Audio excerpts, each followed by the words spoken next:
Okay, mapagpalang araw po sa inyong lahat. Ito po ang inyong kaibigan kay Jesus, Brother Manny Bautista. Sa po akong senior citizen. Sa rin po akong stroke nose, 6 years. At person with disability, 6 years po. Kasi yung aking pagka-stroke, 1 day lang po yung pagitan ng galing ako sa ospital ngayon, nagpa-check up ako, patungkol sa stroke, pauwi ako, itong tuhod ko naman, bago ako sumakay sa jeep, nagkaroon po ng masakit. Nang bumalik ako sa ospital kinabukasan, nalaman ko po, meron palang punit. Punit lang naman sa the other side. Dito lang, Dito. Ito lang. Hindi buo. Dito lang. Yan ang findings ng MRI. Kaya gano'n na po.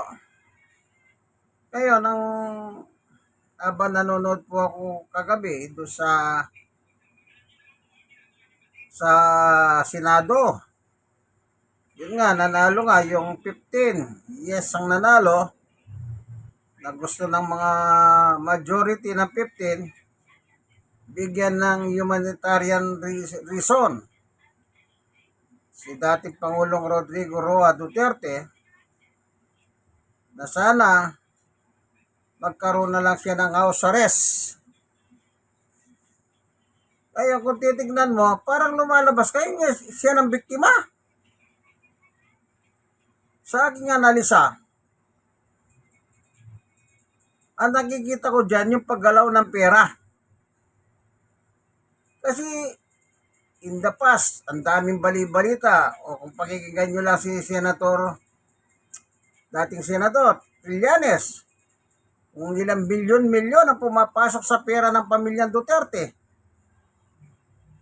Lahat ng anak niya, pati asawa, mga naging asawa, dumadalo yung pera galing sa drugs.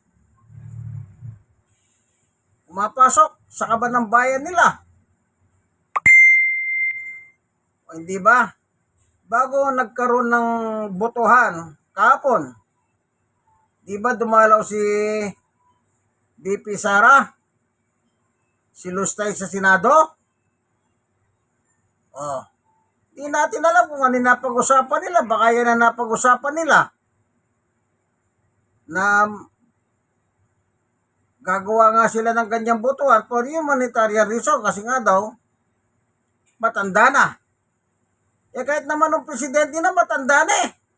Nung pumapatay ng tao, matanda na eh. Kaya yung sasabihin nilang para lumalabas ngayon, siya ngayon ang biktima. Hallelujah. Samantalang yung kanyang biniktima, ayon sa data, nasa PNP, 30,000. Wala pang hustisya yun, nakakamit kahit ano. Kasi nung siya presidente, walang hustisya sa Pilipinas. Ultimo, human right. Palibasa, presidente siya, ginamit niya yung kapangyarihan ng pagka-presidente niya. Lahat. Huwag mo sabihin, Korte Suprema ka, judge ka, kung saan, mayor ka. Dahil pumapatay siya, marami natakot. Pero hindi niya naisip, yung minura niyang Diyos, yun din pala ang kikilos laban sa kanya. Isipin mo, Diyos na lumikha sa'yo, mumurahin mo, tatawagin mong estupido. Hindi lang yan. Pati si Jesus nilait niya. Sabi niya, yung Diyos niya pinako sa cross, tangina. Kung ako, pakunyo ko sa cross, papaulan ako ng apoy. Sabi niya, ayabang. Nakita niyo ba yung nangyari sa abroad? Sa, Spain ba yan o Italy? Yung nilight nila si Jesus, anong nangyari sa kanila? Di ba? O yung sa Amerika? O anong nangyari sa kanila? Di ba nasunog? Ngayon yung kumakanta doon sa Amerika, hingi siya ng tawad. Yan ang problema sa kanila eh. O, napanood nyo ba yun sa telebisyon? Sa YouTube? Doon sa, ano ba yun? Italy ba yun? O, ginawa pa nilang sarsuela yung si Jesus. Alam nyo, yung patungkol sa Diyos at patungkol kay Jesus, gumawa na kayong kalokohan sa buhay ninyo. Huwag nyo salang. Pero yung murahin mo pa, lumika sa'yo, nagbigay ng buhay sa'yo, nagbigay ng lakas, nagbigay ng pagkakataon maging presidente ka, mumurahin mo na presidente ka. Ngayon, pinagtanggol pa ng mga senador na mukhang pera. Pera lang ang gumagalaw dyan eh. Sa aking analisa, ba't nagpunta si Sara doon? O sige, sabihin na natin budget. Pero meron sila pinag-usapan ng kanyang mga lipores, kanyang mga alagad.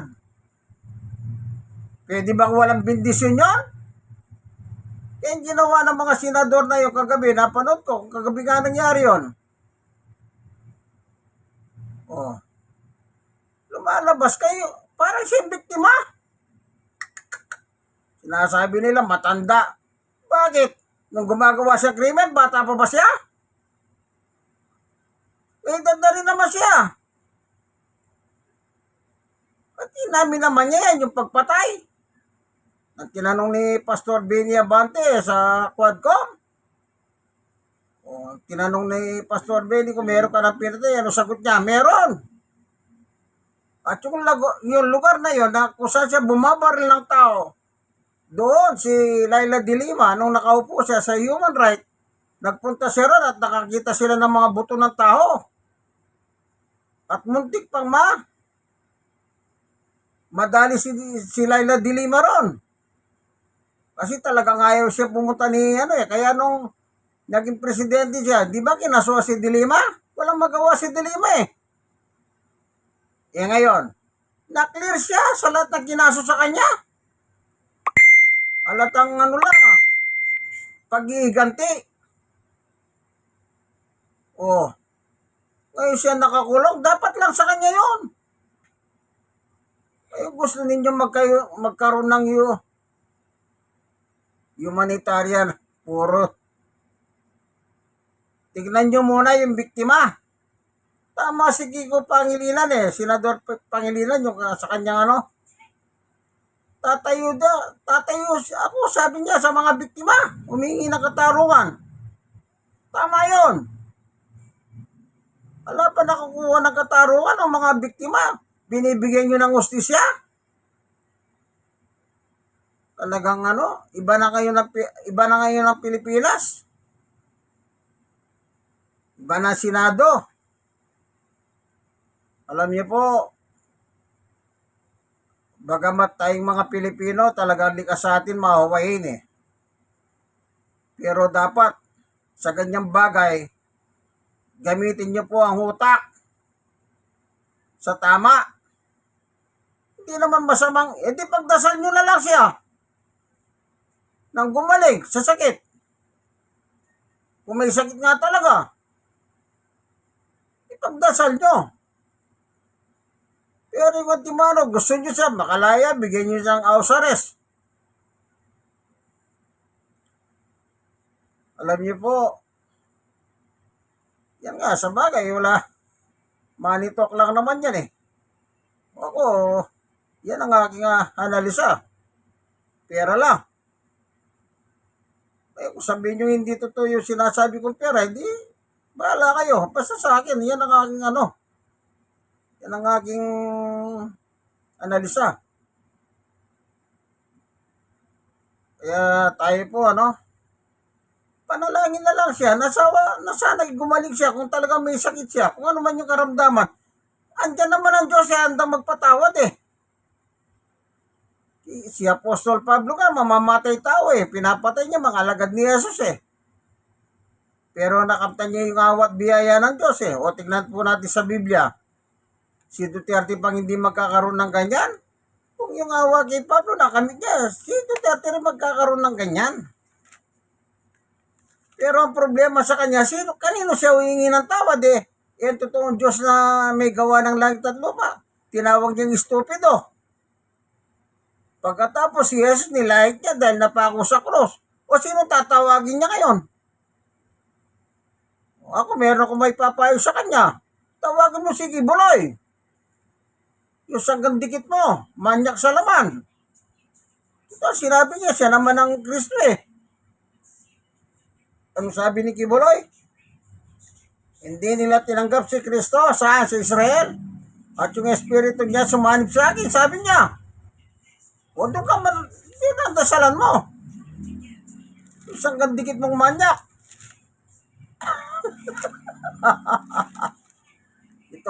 itong magkabarkadang taga Davao na ito. Pareho yata sa bagay, ganun talaga. Yan ang gusto ni Satanas sa kanilang dalawa eh. Barkada sila ni Satanas. Sa Biblia nga, nakalagay, sabi ni San Pedro, yung mga demonyo ni Satanas nanginginig pa eh. Pero ito, walang ginig-ginig na ramdaman itong dalawang ito eh. O, tingnan nyo si Apostol Pablo. Napakasamang tao ni Pablo, pero no sinabi niya, unang Timoteo, chapter 1, verse 12, nagpapasalamat ako sa ating Panginoong Yesukristo na nagbigay sa akin ng lakas dahil itunuring niya akong karapat-dapat na maglingkod sa Kanya. 13. Kahit na noong unay, nilapastangan, inusig at nilait ko siya. Sa kabila nito'y nabag sa akin ng Diyos sapagkat hindi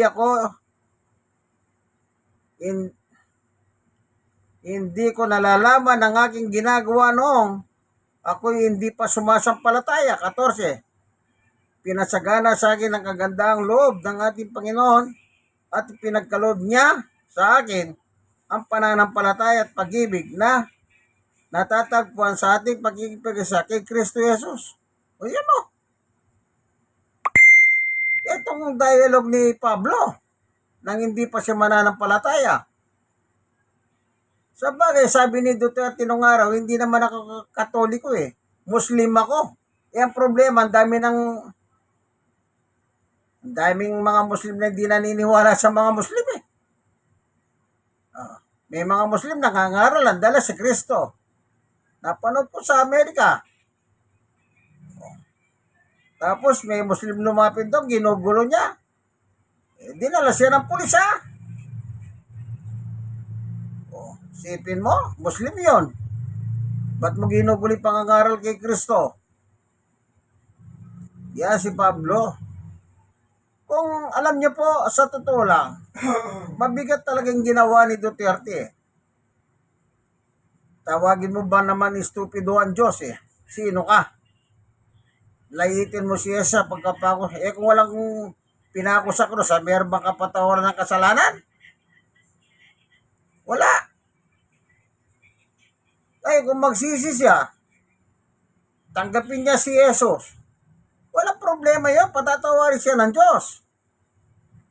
Pero yung kanyang ginawang kasalanan, dapat niyang panagutan sa batas yun. Walang batas dito. Kaya dinala nila sa ICC ang reklamo ng mga biktima. At salamat sa Diyos. Kinilos ang ICC. Tapos pinaresto ng ICC. Tapos ang mga kampo ng Duterte, kinidnap daw siya. Kung di ba naman talagang mga kampo ni Satanas, ang nagdala si General Torre, mangingidnap ba yun?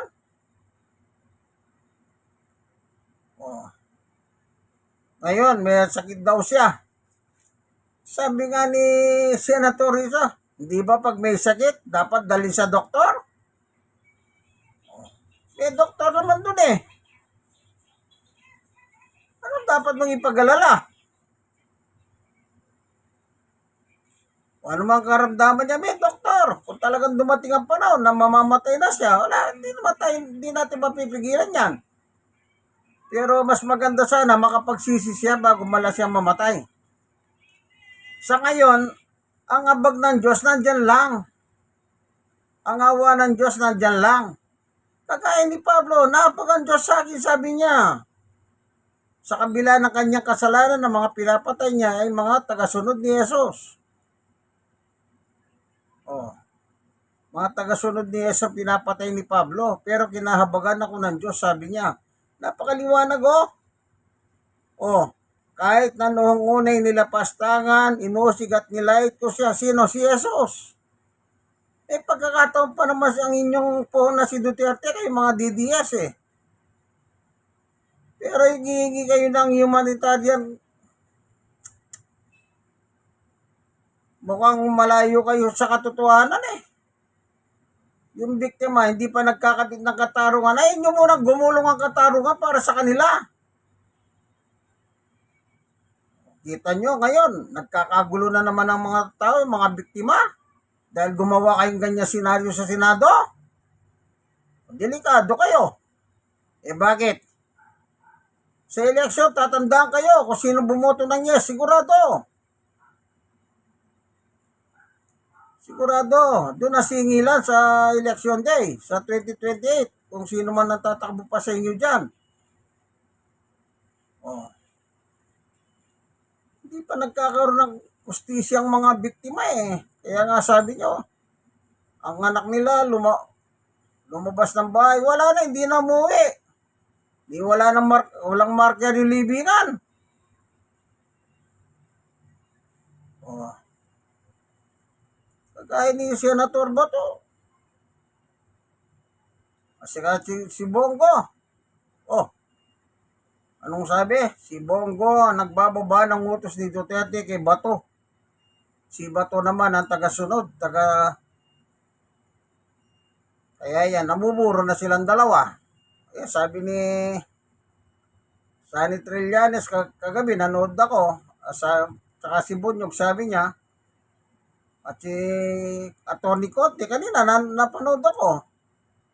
Pinanood ko siya, nagtanong yung announcer sa TV, na meron bababa, meron, sabi niya. Kaya yung sinasabi ni Trillanes na first quarter ng 2026, kung hindi man mangyayari itong last quarter ng 2025, first quarter ng 2026, dalawa na tinukoy niya, si Bato at saka si Bongo. Dapat lang mga kakutsaba ni Digong yan eh. Tagay-imod sila ng pwit eh. Oh. Ano sabi ni Bunyog? Si Bongo ang nagbababa ng utos mula kay Digong. Si Bato naman nag-execute. Oh. Kaya yung dalawa na yan, namumuro. Tingnan natin. Kaya, nagulantang na naman sila kay Trillanes. Alam niyo si dati Senator Trillanes, okay din naman yan eh. Kapag nagsalita yan, nanginginig na sila.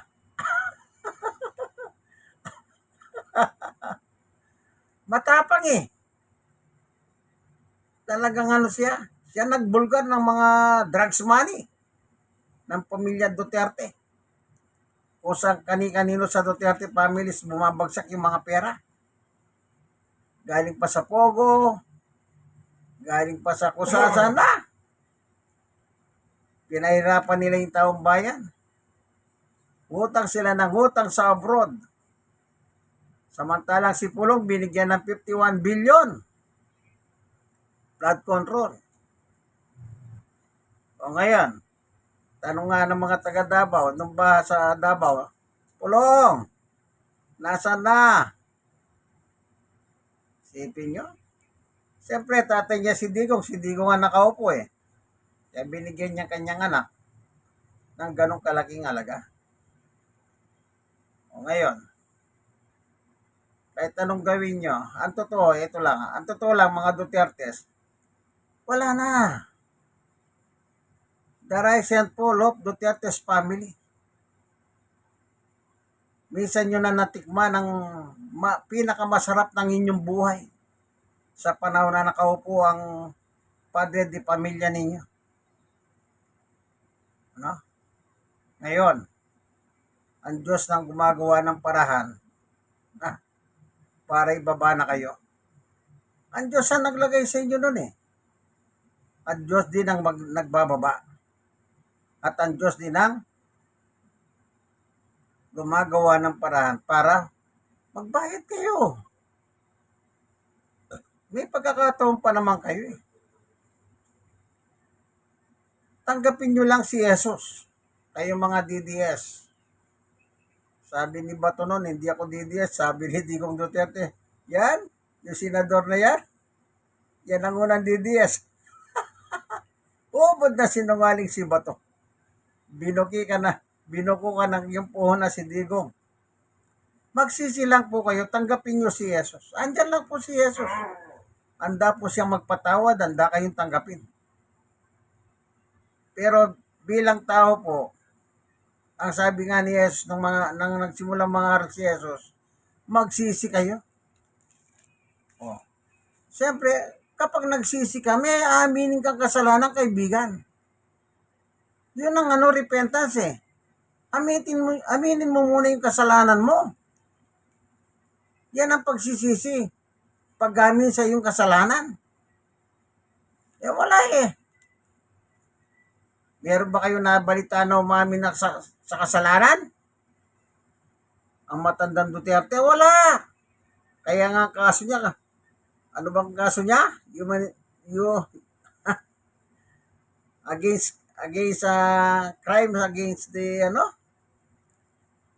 bahala na kayo. Meron na ba siya sinabing umaamin na sa kasalanan, nagsisisi siya? Hindi. Kaya sabi nga ni Father Robert nung araw, ni Father Robert, the running place, siya ba nagsabi na dapat magsisi na lang.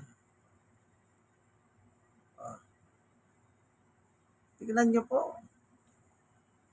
Kung paano nangyari kay Pablo, pinatawad si Pablo, binigyan ng pagkakataon ng Diyos, bibigyan din kayo pagkakataon. Kanya lang, may ginawa kayong kasalanan, pagbayaran nyo muna.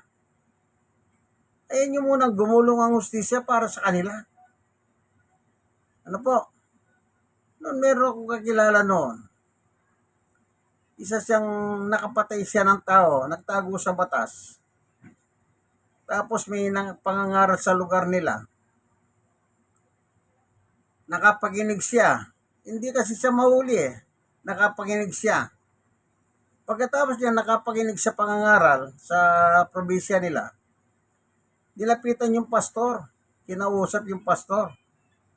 Inamin niya kanyang pinagtatago ang kasalanan na nakapatay siya ng tao. Alam niyo po ba kung anong payo ng pastor sa kanya?